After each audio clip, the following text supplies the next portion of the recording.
Hey friends, welcome. If you're out there in Facebook land, come and join me. I've got the campfire on. Warm our hands a little bit here. If you're outside in Okotoks today, you do not need a place to warm your hands.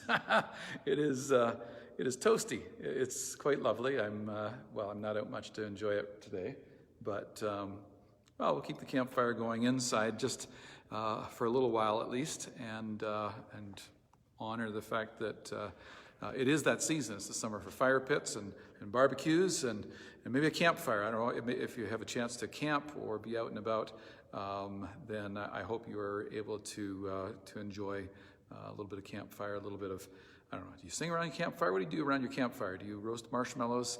A big thing this summer when we've done a couple of different fire pits has been to do banana boats. Now, I should have paid a little more attention. I just know they're super yummy, where they took a banana, they opened it up, put some chocolate into the banana, wrapped it all up in foil, put it in the fire pit, and let it cook there. And so it was, that was awesome. So thank you for those who have joined me. We're the point of this little campfire here is we're in the middle of a series that we're calling Campfire Stories. And we're going back to mostly stories, well, I guess they're all stories in the Old Testament, mostly the beginnings of the Old Testament, that we many of us encountered as children in Kids Zone or Sunday school, or maybe at a summer camp someplace or a day camp someplace. And we're coming back to some of these accounts because they're biblical accounts, and it's valuable to come back as adults and to say, okay, let's look at that story again, and what was kind of the kids' version of the story, and what do we do with that? Because most of these stories are nothing like PG or PG-13. They are some pretty intense stories, and they do call us to kind of reflect again on how do we understand these, and what is it? Why has God preserved these for us in the biblical witness in the Old Testament, in particular? We're talking about, and how are we to learn from these today? How are we to apply them today? And so we've had a series of teachers from our church family throughout the summer, and this coming Sunday, Helen Packard is going to open scripture for us. Helen is one of the teachers from YWAM in Turner Valley. God has taken her around the world to teach people how to teach from scripture. She is wonderful, and I'm really looking forward to her bringing some instruction to us this Sunday. And in particular, she's going to be kind of looking into, well, I'm not sure where she's going to camp for sure, but between Exodus chapter 7 and Exodus chapter 11 are these accounts where Moses was raised up, was called by God to, in response to the cry for help from the people of Israel. If you've been with us over the past couple of Sundays, then you'll be familiar with some of this. Past two Sundays ago, when I introduced us to the person of Moses and how God began to use him, God had raised up a cry for his help, and he was responding to it.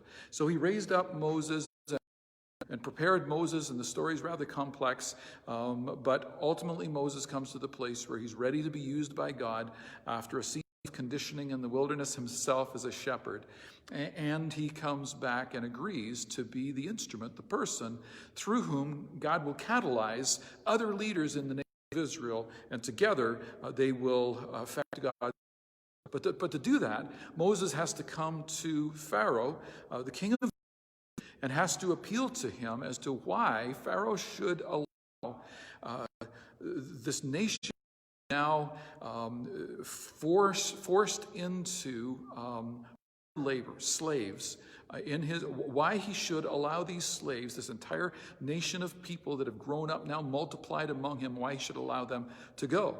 And it requires some pretty serious arm twisting for God to convince Pharaoh to yield to him. In fact, Moses knows this as he comes and he convinces the Jewish leaders, the Hebrew leaders, to follow him and join him in this. God equips him and prepares him for that. We read about that in Exodus chapter 4. In Exodus chapter 5, we read this. After this to the Israel's leaders, Moses and Aaron went and spoke to Pharaoh. They told him, "This is what the Lord, the God of Israel, says. Let my people go, so they may hold a festival in my honor in the wilderness." "Is that so?" retorted Pharaoh. "And who is the Lord? Why should I listen to him and let Israel go? I don't know the Lord, and I will not let Israel go." Well, he threw the gauntlet down and would eternally regret having done so. God to introduce himself to Pharaoh and to all of Israel, and through them to the peoples of the world, including you and me. Who is this God that we worship?